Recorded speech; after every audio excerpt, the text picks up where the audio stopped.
Oke, halo kawan-kawan semuanya, apa kabar? Oke, buat teman-teman yang mungkin saat ini sedang bekerja di instansi pemerintah, saat ini mungkin sedang disibukkan dengan adanya pendataan ulang PNS secara elektronik, ya. Nah, dalam pendataan ini kita menemui banyak kendala, diantaranya adalah pengisian data yang gagal simpan, ya, dikarenakan servernya yang sering error.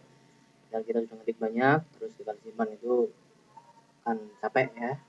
Nah, saya akan bagi atau men-share sedikit tips sederhana agar data yang kita ketik bisa berhasil disimpan, ya. Nah, untuk pertama-tama coba kita mengisi data secara manual seperti yang biasanya, ya. Apa yang terjadi seperti itu, ya. Oke, mari kita coba login terlebih dahulu.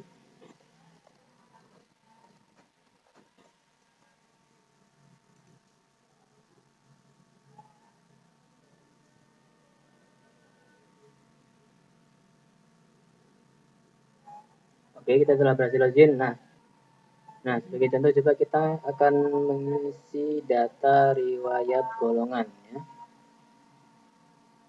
Oke, kita akan coba tambah sebuah data riwayat.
Nah, setelah kita isi semua data, berikutnya kita akan coba tekan tombol simpan.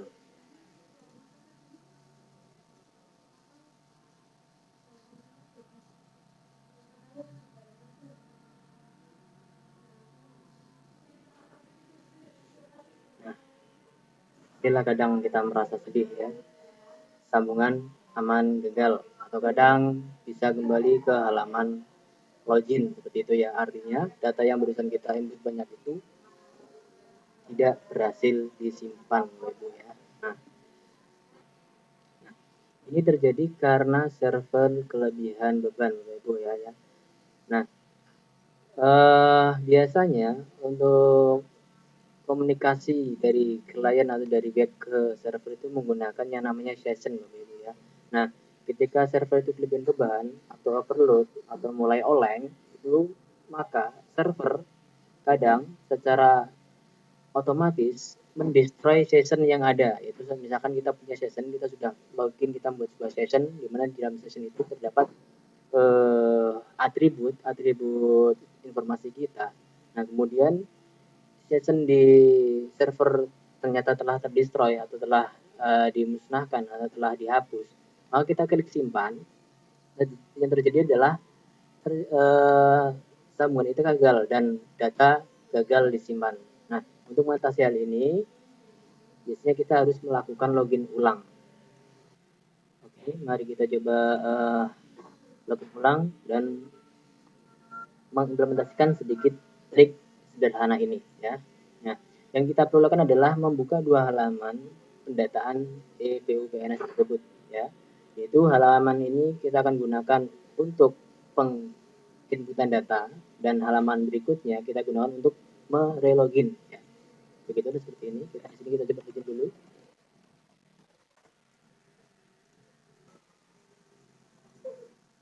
Nah, di halaman utama ini kita gunakan untuk penginputan data ya. Misalkan kita di sini mau menginput data riwayat golongan seperti ini.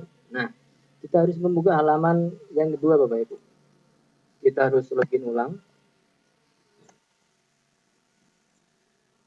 Nah, biarkan halaman ini muncul dan kita kosongkan dahulu username dan passwordnya ini ya. Nanti kita gunakan ketika kita akan menyimpan. Oke, mari kita coba isi dulu, input dulu data yang akan kita simpan.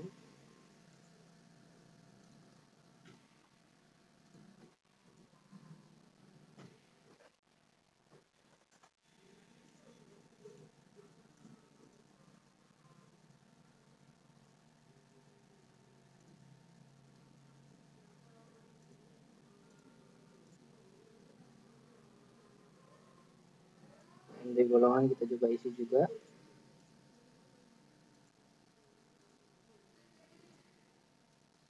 PKN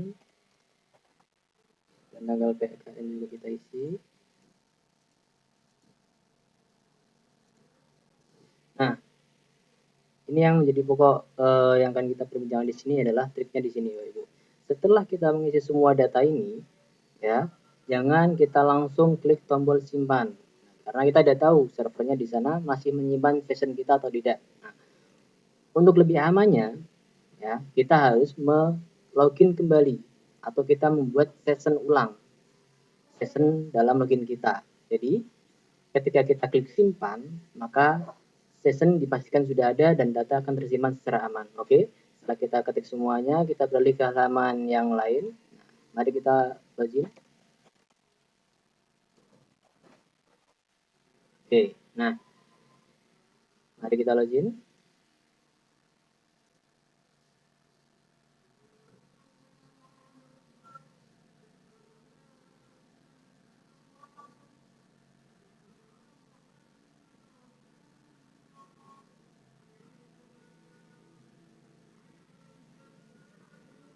Oke, setelah kita login dan pastikan telah berhasil masuk ke dalam akun kita, barulah kita simpan isian kita ini. Kita coba lihat ya, kita selesai login dan kita klik tombol simpan.